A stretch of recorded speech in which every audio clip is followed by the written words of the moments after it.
Mahal na ministro, tignan nyo. Ang batang ito ay may mga mata at kilay na katulad ko. Talagang dugo ko ang nananalaytay sa kanya. Sa 6 na anak, ako lang ang tunay mong anak.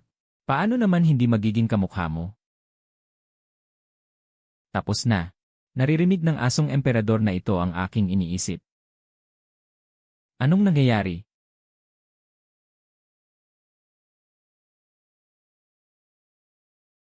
Huwag mo akong tingnan. Wala akong alam. Isa lamang akong sanggol. Tapos na, nakumpirma na. Talagang ang naririnig niya. Patay na ako nito. Kapapanganak pa lang, ituturing na akong halimaw at susunugin. Huwag po ninyo akong takutin. May mali ba sa bata? Kamahalan, saan po kayo pupunta? Bata pa ang sanggol. Hindi siya dapat mahanginan. Ay talaga? Kinakabahan ka, no? Simula pa lang ito. Saan-saan kayo pupunta? Sila ang palasyo. Si Prinsip Xiao Jinyon, ang panganay na anak ng mahal na reyna. Ang tagapagmana ngayong taon. Tapos na, tapos na. Mag-umpisa na ang malawakang paglilinis. Hindi sayo ang panganay. Anak siya ng mahal na reyna at ng general na tagapagtanggol ng bansa. Aray, aray, aray. Amang emperador. Kalma lang po kayo. Hindi ko kasalanan ito. Kamahalan. Saan niyo dadalhin ang anak ko? Mahal na reyna, kapapanganak mo pa lang. Mahina ang iyong katawan. Magpahinga ka na lang sa palasyo. Ngunit ang bata, ang aking anak, dadalhin ko siya para makilala ang kanyang kuya. May problema ba? Si Jinyun ay, nag-aaral siya. Kung pupunta kayo ngayon, maaabalan niyo siya. Naku, nagdadahilan na. Noong una, gustong-gusto ninyong mag-ama na maging malapit sa isa't isa. Ngayon, natatakot ka na. Ayos lang. Ay. Pagpupugay sa kamahalan. Naway pagpalain ang kamahalan. Bakit po kayo naparito? Ang prinsipe ay nag-ensayo ng pagsulat sa loob ng silid. Papuntahin mo siya rito.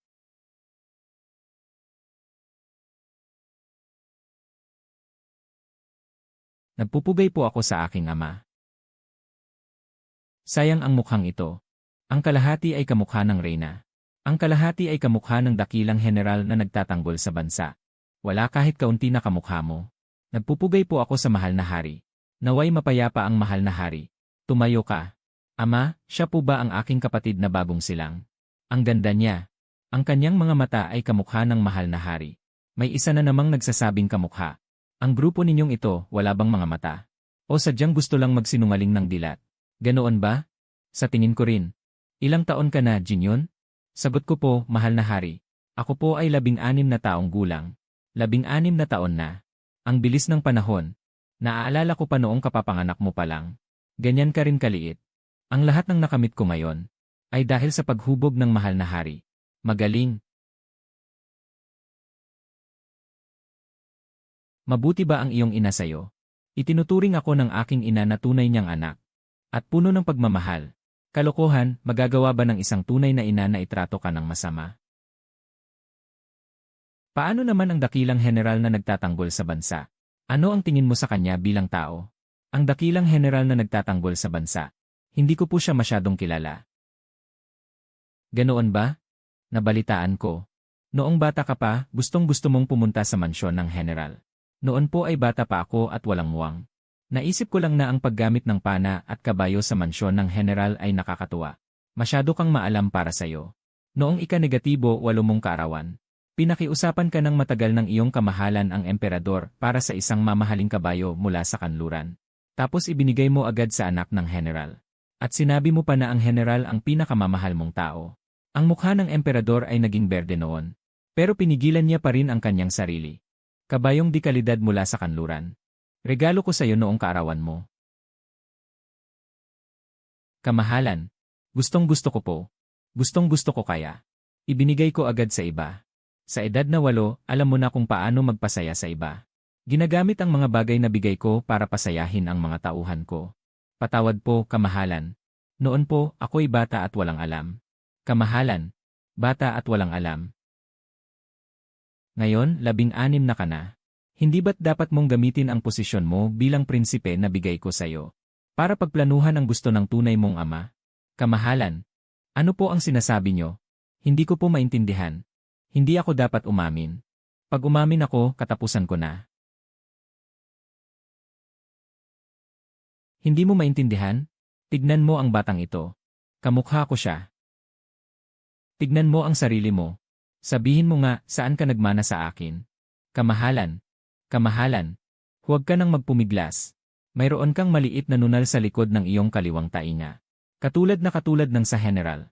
Nakita ko na yon noong kapapanganak mo pa lang. Dati, bulag ang emperador kaya hindi niya napansin.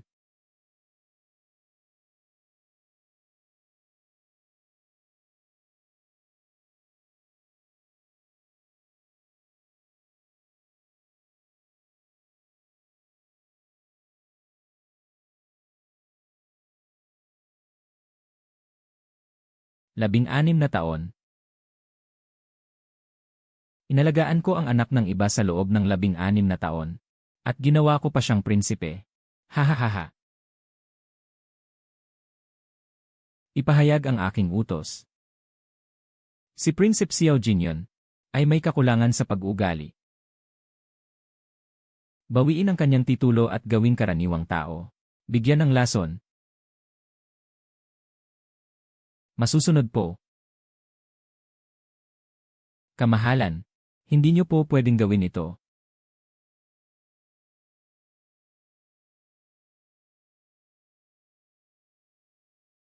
Wang De. Buong palasyo ng silangang prinsipe.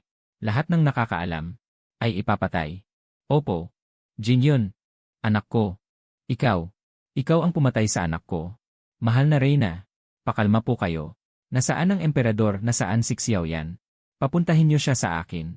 Ang kamahalan ay nagpunta na sa palasyo ng pangalawang prinsipe. Matanda. Jingming. Ihanda ang karwahe. Pumunta sa palasyo ng pangalawang prinsipe. Ama. Bakit kayo mismo ang pumunta? Ito ba ang aking nakababatang kapatid? Hayaan niyong makita ko siya. Ama. Jingming. Nabalitaan kong nagkaroon ka ng pinta ng isang dakilang pintor mula sa nakaraang dinastya. Dalhin mo rito upang makita ko. Opo. Pinaghirapan ko po itong makuha. Balak ko pa nga po itong ipakita sa inyo para sa inyong paghanga. Narito po ama. Ang ganda ng tanawin. Ang galing ng pagkakatinta. Fake, ama. Paano pong naging? Gaya-gaya lamang. Magaspang ang pagkagawa. 5,000 pilak ang ginastos ng iyong tiyuhin. Para lamang bilhan ka ng ganitong bagay. Patawad po ama. Ako po. Hindi ko po alam na peke ito. Paano niyo nalaman ang 5,000 pilak ama? Ako at ang tiyuhin ko lamang ang nakakaalam nito. Hindi mo alam. Hindi mo alam na peke ito. Kung gayon, alam mo ba? Na kinurakot ng iyong tiyuhin ang 300,000 pilak na pondo ng hukbo sa Hilagang Kanluran. Hindi makakain at makapagdamit ng maayos ang mga sundalo sa hangganan. Ipinagtatanggol ang bansa gamit ang kanilang buhay. Ngunit kayong mag-ina ay nasa kabisera. Katuwaan ang mga bagay na yan nila na Pino. Mas hangal pa ito. Ang kanyang ama ay isang sibil na opisyal. Tingnan mo ang kanyang payat na katawan. Wala man lang bahid ng iyong pagiging emperador na nakasakay sa kabayo. Tatanungin kita muli. Ikaw, kaninong anak ka?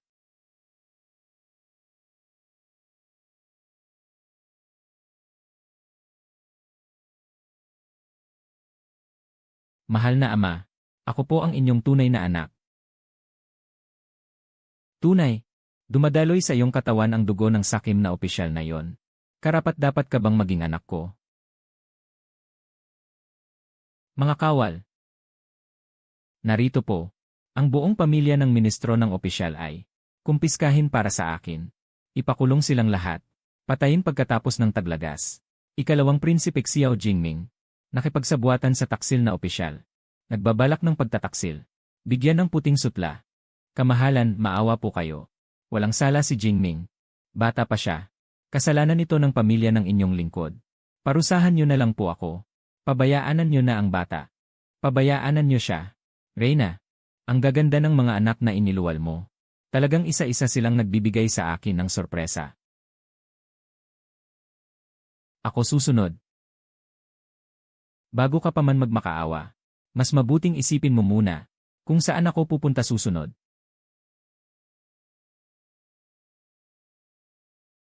Hindi, Jing Ming.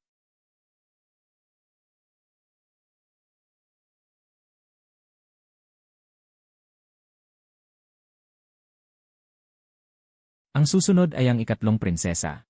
Ang kanyang ama ay isang iskolar ng Hanlin Academy. Ngunit ang prinsesang ito ay matalino rin. Sa tingin ko mahirap siyang labanan. Sayang at ang haligi na ito ay pag-aari ng iba. Ang kanyang ama ay isang matandang iskolar na puro kasabihan. Noong si ama pa ay prinsipe ng korona, madalas silang mag-usap tungkol sa mga tula. Sino ang mag-aakala na ang asawa ng kaibigan ay talagang walang pakundangan? Kamahalan, bumabati po ang inyong lingkod. Anong ginagawa mo? Hindi mapakali ang anak ninyo. Nais kong magsulat ng ilang salita para kumalma. Ayos. Matagal mo nang nahulaan mula sa kilos ng palasyo ng prinsipe at ng ikalawang prinsipe na mayroong mali. Ito ay isang pagsusugal. Sumusugal ka na naaalala pa rin ng emperador ang pagmamahal niya sa kanyang anak na babae. Hindi ba? Nararamdaman ko rin na hindi ako mapakali. Mas mabuti pa na ikaw ang sumulat para sa akin. Ano po ang nais ng mahal na emperador na isulat ko? Bayan. Payapa. Bayan payapa at tahimik ni. Ito ang bilin ng yumaong emperador. At ito rin ang habambuhay na hangarin ni Xiaoyan. Sa sandaling ito, ang apat na salitang ito ay isang sumpa ng kamatayan. Anak ninyo susunod. Eto na. Hindi na maitatago. Ang sulat ni Li Wenbo ay kilala sa kanyang katatagan. Lalo na ang pahilis na linya na ito. Mayroong napakaliit na pag-angat na tinatawag na Wenbo hook. Mula pagkabata, sumunod ka sa kanya para matuto magsulat. Ang ugaling ito ay nakaukit na sa iyong mga buto.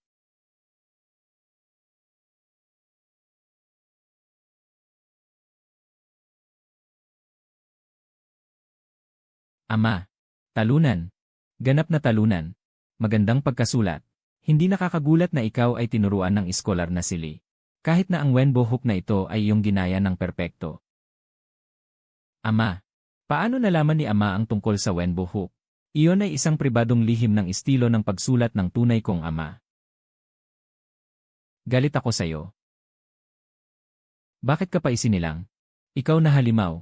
Papatayin kita. Mga bantay. Kalag ka rin siya palabas. Ibigay ang espada. Ha. Xiaoyan, isa kang malaking biro. Sa tingin mo ba magiging panatag ka kapag pinatay mo kami? Hindi ka patatawarin ng aking ina. Ang aking lolo, mga tiyuhin, at maging ang dakilang general na tagapagtanggol ng bansa. Ang iyong kaharian ay mapupunta rin sa iba. Alis.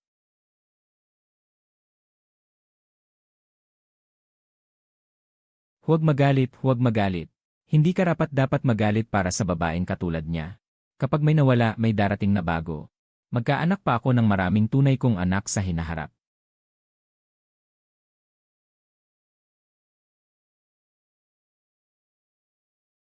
Huwag mo nang isipin, Itay. Habang iniisip mo, mas lalo kang masasaktan. Hindi ito ang panahon para magdalamhati. Hindi pa tapos ang revolusyon. Kailangan pa ring magsikap ang mga kasama. May natitira pang dalawa. Hindi ba dapat madaliin ang pagresolba? Aantayin pa bang Pasko?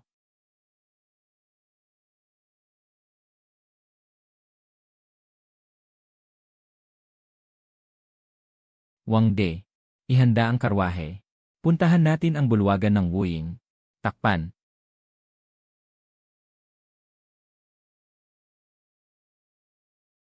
Kamahalan, itigil na po ninyo. Nagkamali po ako, kamahalan.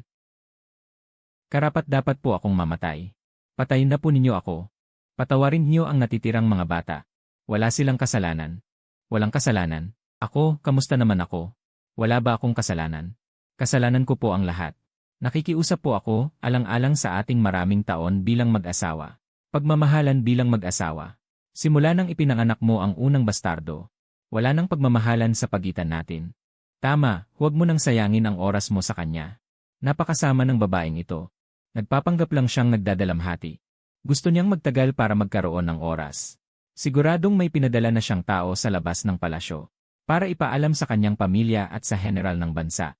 Kung hindi tayo magmadali, magkakaproblema kapag sumugod sila kasama ang kanilang mga sundalo. Tingnan mo ang pangangatawan na ito.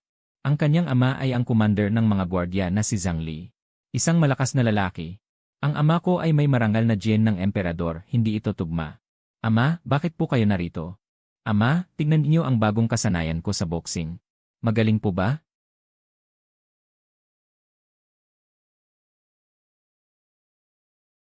Ama, sino ang nagturo sa iyo ng boxing na ito? Si Commander Zhang po. Sabi ni Commander Zhang, ito raw ang tradisyonal na boxing ng pamilya Zhang. Tinatawag na boxing na bumabasag ng bundok. Ang estilo ng boxing ng pamilya Zhang. Tapos na, iniabot mismo ng batang hangal na ito ang kutsilyo. Hindi mo pinag-aralan ang Taizu Changquan ng imperyo. Pinag-aralan mo pa ang pamanang estilo ng boxing ng isang panlabas na opisyal. Hindi ba't paghahanap ito ng kamatayan? Ama, ako. Gustong-gusto mo si Zhang Li. Napakabuti sa akin ni tagapamahala Zhang.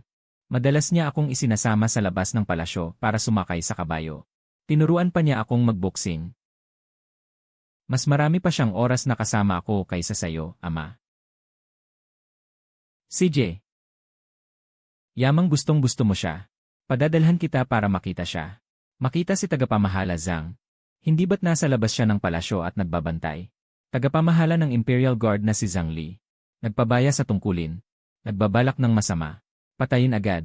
Hindi dalisay ang dugo ni Xiao Jinyon. Hindi ko siya tunay na anak. Tanggalan ang titulo at gawing ordinaryong tao. Ama. Bakit? Ano ang nagawa kong mali? Wala kang kasalanan. Ang may kasalanan ay ang iyong ina. At ang iyong mabuting tiyuhin. Hay, kawawang bata. Hanggang sa kamatayan ay naguluhan. Sige na, gagawa ako ng mabuti. Para malaman mo bago ka mamatay.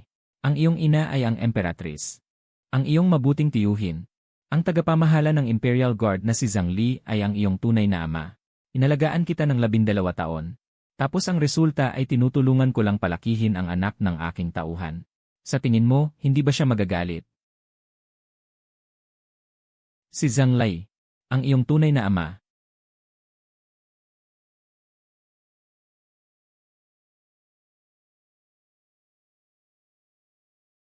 Kaya pala ganoon.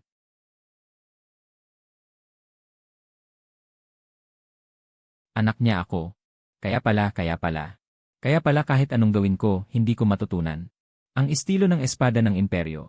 Pero likas na angkop ako sa pag-aaral ng estilo niya ng pagsira ng bundok. Hahaha. Ama. Natawag ko na naman siyang ama. Hindi kita kinamumuhian. Patayin mo na kung papatayin. Pero maaari bang humiling ng isang bagay? Wala kang karapatan. Xiao Yan, tandaan mo, hindi lang ako ang anak ng nanay ko. Hindi mo kaming mauubos. Ang trono mo, malapit na itong maupo sa kamay ng mga Zhang.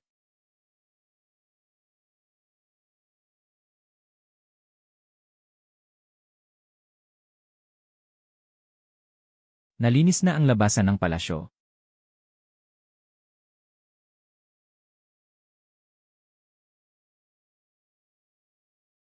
Ilan pa ang natitira?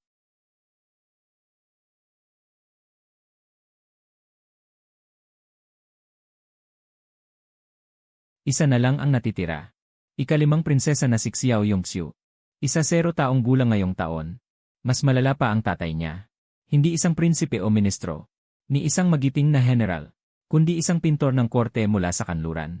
Nagsumamo pa noon ang reyna ng matagal bago siya ipinatawag sa palasyo. Ang resulta, sa pagpipinta niya ay nabuo ang pagmamahalan. Ama, ang tuktok ng ulo mo ay halos isang luntiang damuhan na. Pumunta ka sa palasyo ng Jinxiu. Opo.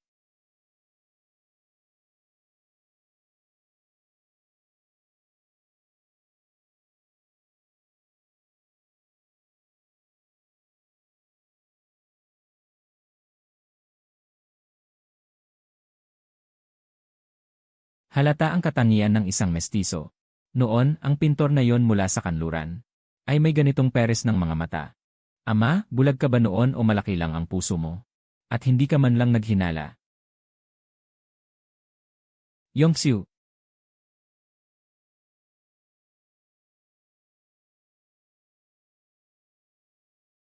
Ama, ama. Nagpipinta. Maganda ang pinta. Kamahalan. Nagpipinta lang po ako para maglibang. Ang ganitong paraan ng pagpipinta ay hindi ko pa nakita. Sino ang nagturo sa'yo?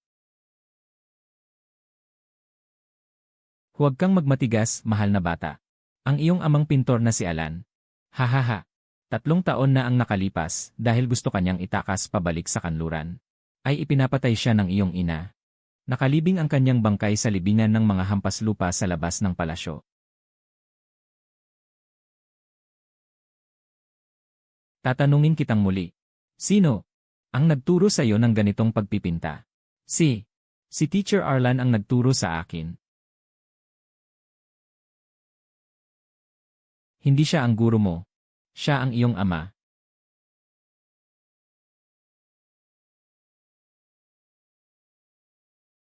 Ikaw at ang tatay mong iyon ay pareho.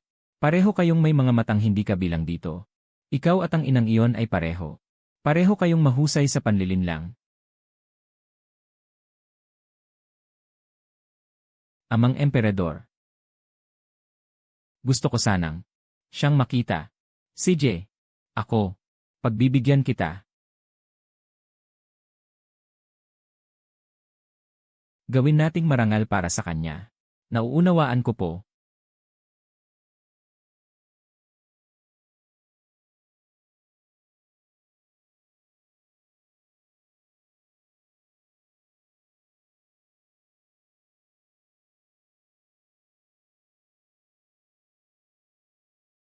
Tapos na ang lahat.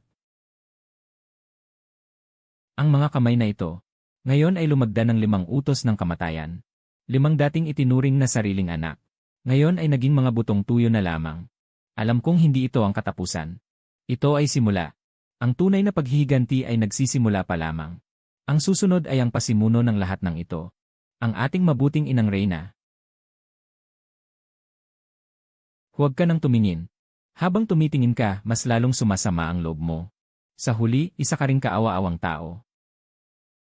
Nagbigay ng tunay na damdamin. Ngunit napalitan ng isang ganap na panlilinlang.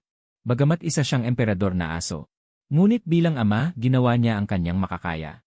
Ang kahoy na espada na ito ay inukit niya para sa prinsipe. Ang mga pintor, ang mga sinaunang kudyapi. Sa isang gabi, nawala ang lahat. Huwag ka nang umiyak, Itay. Nakalipas na ang lahat. Nandito pa ako para sa'yo. Sasamahan kita. Nandyan ka pa. Ikaw na lang ang natitira sa akin. Siyaw yan, papatayin kita. Mag-ingat ka. May laso ng hairpin. Ano ba? Matapos ang drama ng paghihirap, magsisimula ka ng pumatay. Siyaw yan. Ikaw na berdugo. Ikaw na tagakatay. Sila ang mga anak mo. Paano mo nagawa ito? Reyna, hindi mo ba naalala? Sila. Hindi sila mga anak ko. Sila ang mga bastardo ninyo ng mga taksil mong kalaguyo. Nagsisinungaling ka. Sila ang mga anak mo. Sayo sila. Kung mga anak ko sila, bakit mo ako gustong patayin? Patayin ako. Para ang panganay mong anak. Ang anak ng general na yon ay marangal na umakyat sa trono. Tama ang lahat ng sinabi mo. Hindi mo anak si Jingyun. Hindi si Jingming. Hindi rin si Zhao Yu. Hindi si Jingwu. Hindi rin si Yongxiu. Silang lahat ang aking ipinagmamalaki. Sila ang bunga namin ng mga lalaking nagmamahal sa akin. Ikaw lang. Xiao Yan. Ano ka ba? Pinakasalan mo ako para lang sa kapangyarihan ng militar. Tapos ka na ba?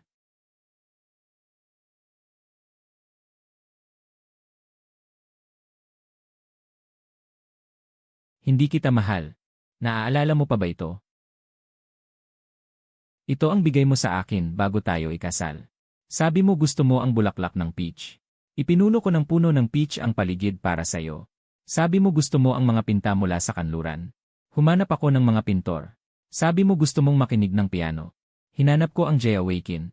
Pero ikaw, ibinigay mo sa akin ang 5 sungay ng pagtataksil. At isang hairpin na may laso na gustong pumatay sa akin. Reyna, ano ba ang laman ng puso mo? Hindi iyan totoo. Ipahayag ang aking utos. Ang reyna na si Liu ay sira ang asal. Gumugulo sa palasyo. Nagbabalak na patayin ang emperador. Tanggalin sa posisyon bilang reyna. Ikulong sa malamig na palasyo. Angkan ng mga Liu. Lipulin ang buong angkan. Ipakulong ang 9 na henerasyon. Ipinag-utos. Hindi.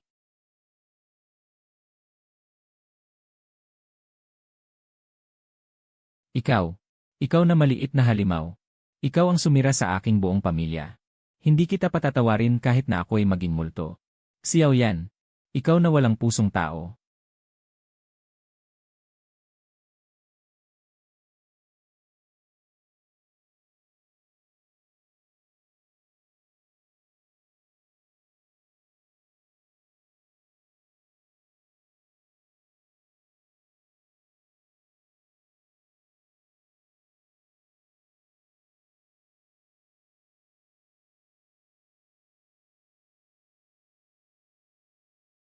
Mga minamahal kong ministro.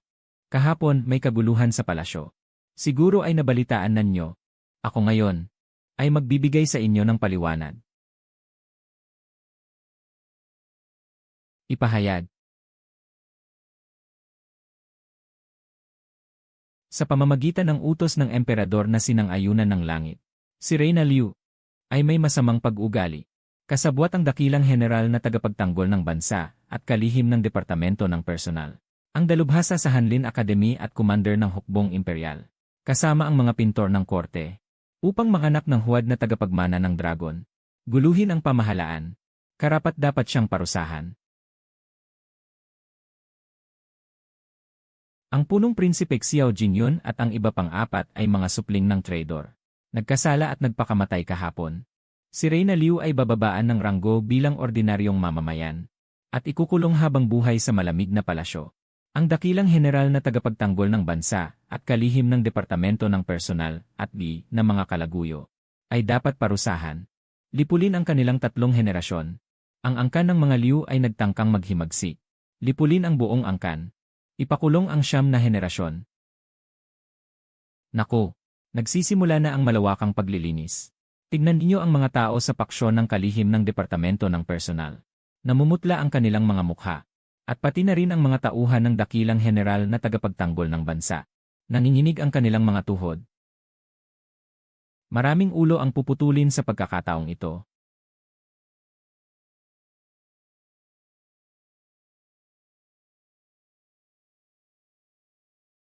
Mga minamahal kong ministro, mayroon ba kayong anumang pagtutol dito? Kamahalan, kayo ay napakatalino. Ang mga ganitong traidor at rebelde ay dapat parusahan ng mahigpit. Kami ay sumasang-ayon. Wangde, ipatupad mo ang aking utos. Iutos ang 3 sangay, kriminal, korte, inspeksyon, na magsanib puwersa para sa pagsusuri. Agad imbestigahan ang kasong ito. Ang mga sangkot ay dapat parusahan ng walang awa. Kumpiskahin ng mga Imperial Guard ang lahat ng ari-arian ng mga taksil. Ipapamahagi sa bayan ang mga ari-arian. Masusunod. Mahal kong mga ministro, ang aking mga anak ay pinatay lahat ng mga supling ng kasamaan. Nahabag ang langit. At nag-iwan sa akin ng bahagi ng aking dugo. Ang aking anak na babae sa aking mga bisig. Pinangalan ng Xiao Ning'an. Ay ang aking kaisa-isang anak. Simula ngayon, itatalaga bilang dakilang prinsesa na tagapagtanggol ng bansa at tagapamahala. Ipagkakaloob ang gintong selyo at tatanggap ng kita ng isang prinsipe. Ang kanyang parada ay kapareho ng isang prinsipe.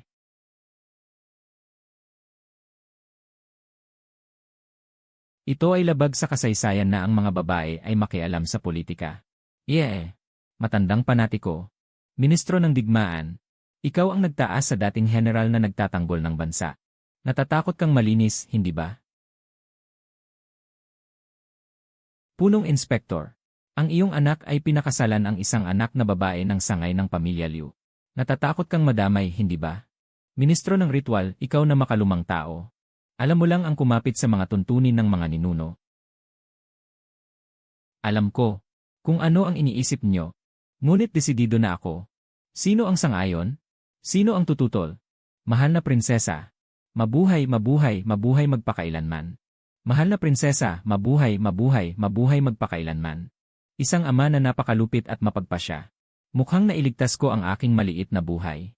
Ang paggalaw sa akin ay paggalaw sa pundasyon ng bansa. Dudurugin ng emperador ang sinuman. Kamahalan, sumasamo ang iyong lingkod. Bumangon ka, mahal kong ministro. Ano ang nangyari? Ang mga pag-aresto sa kabisera ay napakabilis. Ang mga pag-aresto sa kabisera ay napakabilis. Lahat ay natatakot. Mahal na hari, nakikiusap ang iyong lingkod na bahagyang hinaan ang iyong galit. Para sa ilang mga taong pinilit lamang. Maaari bang magbigay ng awa sa labas ng batas? Upang mapanatag ang estado. Talagang isa siyang pantas na matanda. Hindi naman masama ang puso. Kulang lang sa talinong pampulitika. Nakikipag-usap ng kabaitan sa kaaway ngayon. Ang pamilya Liu at ang kapangyarihan ng dakilang general na tagapagtanggol ng estado ay malalim na nakaugat. Kung palayain ang isa ngayon, bukas magkakasundo sila para maghimagsik. Ang pagiging mabait sa kaaway ay pagiging malupit sa sarili. Kamahalan punong ministro. Punong ministro, sa tingin mo ba, napakarami ko bang pinatay? Hindi po mangahas ang inyong lingkod. Alam kong natatakot ka sa kawalang tatag ng estado. Ngunit mas lalo na sa ganitong panahon, dapat magpataw ng mabigat na parusa. Gusto kong ipaalam sa lahat ng may masasamang balak, na hindi man lang maglakas loob na mag-isip ng paghihimagsik. Kamahalan, kayo ay dakila. Nagkamali ang inyong lingkod. Tumayo ka. Wang De, ibigay mo sa kanya ang listahan. Ito ang listahan ng pinagsamang paglilitis ng 3 departamento. Tingnan mo kung may gusto kang idagdag. Hindi maganda ang listahang ito. Napakaraming taong nakaligtaan. Mukhang may mga traidor din sa 3 departamento. Kanang Bisi-Ministro ng Ministry ng Digmaan, Wang Mang. Iyon ang ampon na anak ng dakilang general na tagapagtanggol ng estado. Wala siya sa listahan. Bisi-Ministro ng Ministry ng Pananalapi, Qian Feng. Pinsan ni Reyna Liu. Nakaligtaan din ang mga dalubhasa sa paglilipat ng ari-arian. At ang punong hukom ng Korte Suprema, Zhao Keming. Tumatanggap ng 300,000 tael mula sa pamilya Liu. Magnanakaw na sumisigaw ng magnanakaw. Ang pinakamapanganib ay ang alkalde ng Kyoto, si Sun Che, na may hawak na 3,000 sundalo ng pamahalaan. Matagal na siyang nasuhulan. Kapag nagkagulo, hindi mailalarawan ang mga kahihinatnan. Sa tingin ng inyong lingkod, ang listahang ito ay detalyado na. Ganoon ba? Yamang sa tingin din ng punong ministro ay walang problema. Kung gayon ay maaari ka nang umalis.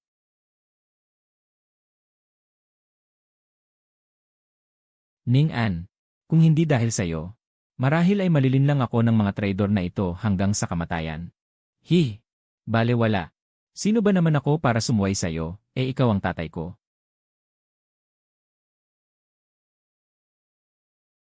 Wang De, narito po. Ibigay mo ang listahang ito sa commander ng Long Yingwei. Opo. Ipaubaya mo sa kanya mismo ang paggawa. Sabihin mo sa kanya, buhay ang gusto ko. Gagamitin ko ang mga taong ito para hukayin ang lahat ng kasabwat sa likod nila. Walang dapat matira. Mahal na Panginoon, susundin ko po. Hay!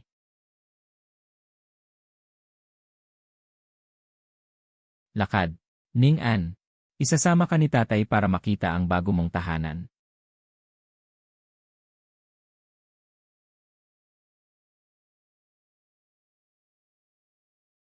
Gusto ba ito ni Ning An? Ito ang palasyo ng prinsesa. Dinala na ni tatay ang pinakamagagandang bagay mula sa kaban ng bayan. Napakalaking pag-aaksaya naman yan, itay. Ano ba ang alam ko, isa lang akong sanggol. Sa halip na ito, mas mabuti pang gantimpalaan ang mga sundalo sa hangganan. Ang mga barbaro sa Hilaga ay tila hindi mapalagay kamakailan. Mag-ingat at baka samantalahin nila ang ating kaguluhan para biglang sumalakay. Wang De, ipahayag mo ang aking utos. Maglaan mula sa aking pribadong yaman ng 1,000,000 pilak at 100,000 gintong barya. Ipadala agad sa Hilagang hangganan. Para gantimpalaan ang hukbo. Kamahalan. Ito ay, ang kaban ng bayan ngayon ay. Gagamitin ko ang sarili kong pera. Gamitin ang pangalan ng aking pribadong yaman. Susundin ko po, kamahalan. Pilak na karayom. Itay, nagiging baliw ka na. Kung magpapatuloy ka, bago pa man dumating ang mga kaaway, ikaw mismo ang babagsak. Kailangan mong matulog ng mahimbing. Hindi ako inaantok. Natatakot ako na sa sandaling ipikit ko ang aking mga mata. Mawawala ka. Hay! Ang pagtataksil na ito ay ginawa siyang isang balisa. Para mapanatag ka. Mukhang kailangan kong makisama. Ning-an, tingnan mo ito. Ito ay tungkol sa ulat ng pagsamsam sa bahay ng dakilang general na tagapagtanggol ng bansa. Ang matandang sakim na iyon ay mas mayaman pa sa isang bansa. Nakakita ng milyong-milyong pilak sa kanyang bodega.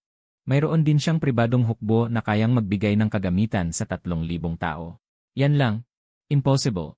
Ang matandang gahaman na iyon ay nagnakaw ng 10 taon. Paano magkakaroon lang siya ng 5 milyon? Nasaan na ang mga kagamitan ng 5,000 pribadong hukbo? Pag-iisipan ko. Tama. Nabanggit sa nobela. Ang artipisyal na bundok sa hardin niya. Iyon ay walang laman. Mayroon itong lihim na lagusan sa ilalim. Diretsong papunta sa manor sa labas ng lungsod. Ang tunay na minahan ng ginto at pilak ay naroon sa ilalim. Nasaan ang pinuno ng hukbong Dragon Shadow? Magdala ng mga tauhan sa bahay ng dakilang general na tagapagtanggol ng bansa. Pasabugin niyo ang artipisyal na bundok sa kanyang likod bahay para sa akin. Mayroon itong lihim na lagusan sa ilalim. Kamahalan. Susundin ko ang utos. Ning-an. Isa kang tunay na kayamanan na ipinagkaloob sa akin ng langit.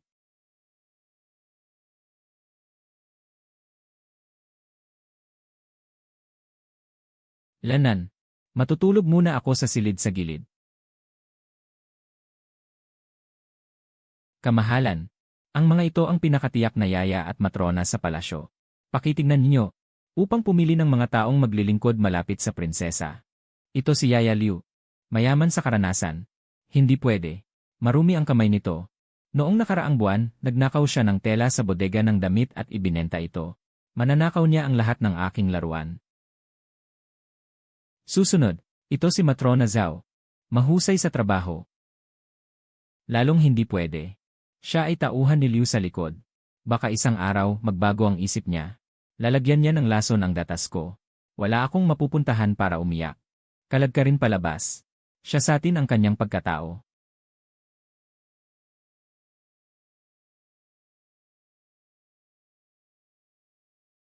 Ang Zhang Mama na ito ay hindi naman masama. Malinis ang pangalan ng angkan sa loob ng 3 henerasyon.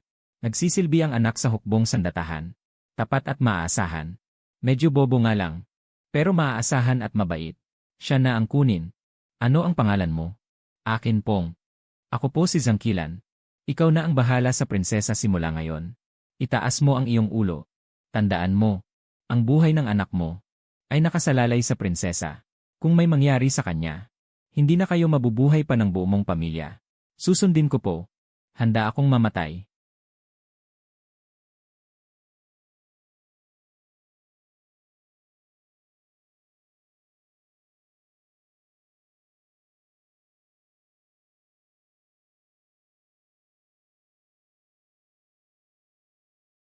Gusto mo ba dito, Ning-an? Dadalhin ka ni Ama dito araw-araw. Maganda ang pagkagawa ng hardin na ito. Kulang lang sa magandang feng shui. Ang mga halamang may tinik sa kaliwa ay malas. Ang artipisyal na bundok naman sa kanan. Masyadong mataas ang artipisyal na bundok na yon. Lumalabag sa bawal na bantay saradong tigre. Nagdudulot ng sakuna. Teka, gumagalaw ang batong iyon. Hindi maganda, may panganib. Mahuhulog na ang bato.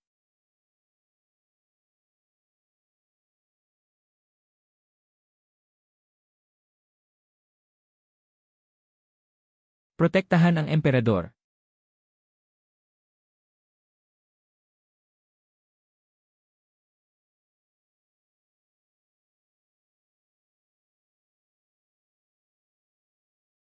Isara ang Imperial Garden.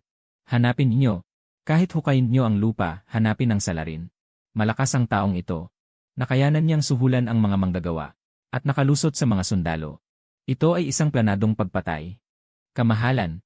Nahuli ang ilang manggagawa na responsable sa paggawa ng artipisyal na bundok. Umamin sila na pinagbantaan ang buhay ng kanilang pamilya. Sino ang utak sa likod nito? Hindi nila alam. Nakikipag-ugnayan ang kalaban sa pamamagitan ng isang eunuch sa palasyo. At natagpo ang nagpatiwakal ang eunuch na yon. Ang bakas. Naputol na.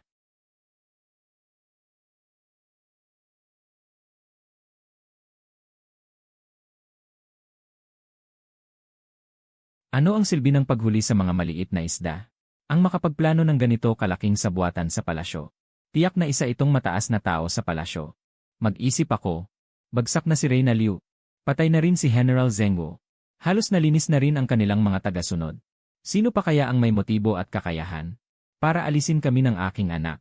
Kaninong interes ang higit na makikinabang? Siyempre, ang ibang mga prinsipe. Pero hindi tama.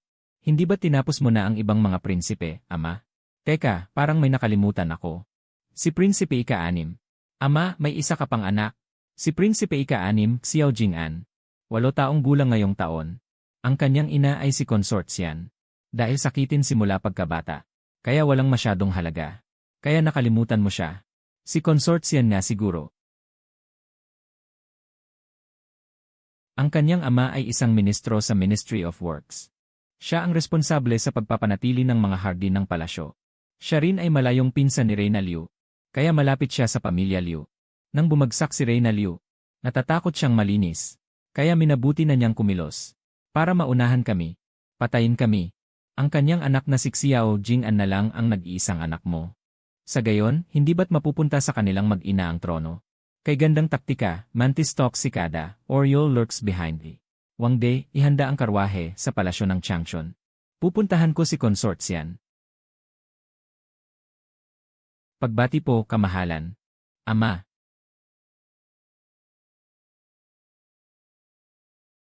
Tumayo ka. Ang kalusugan ni Jing'an. Hindi pa rin bumubuti. Sagot. Ganoon pa rin. Sabi ng doktor, kailangan niyang magpahinga. Dapat may Oscar siyang natanggap. Mas mahusay pa ang kanyang pag-arte kaysa sa bobong si Liu Ruyan. Pati itong bata, mahusay ding aktor. Tignan mo, regular ang paghinga niya. Malinaw ang kanyang mga mata. Walang bahid ng sakit. Ang maputlang mukhang ito ay pinahiran ng pulbos ng bigas, hindi ba? Yeah. Talaga?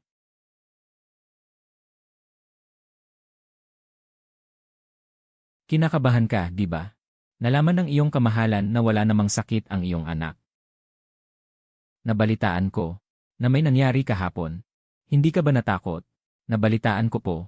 Talagang nakakapangilabot. Ang mga prinsesa. Hindi ako nakatulog buong gabi. Labis din akong nalulungkot. Kaya naman, sisiguraduhin kong imbestigahan ko ito ng lubusan. Kani-kanina lang ay nagulat ang mga Dragon Shadow Guard na nakahanap sila ng ilang pahiwatig.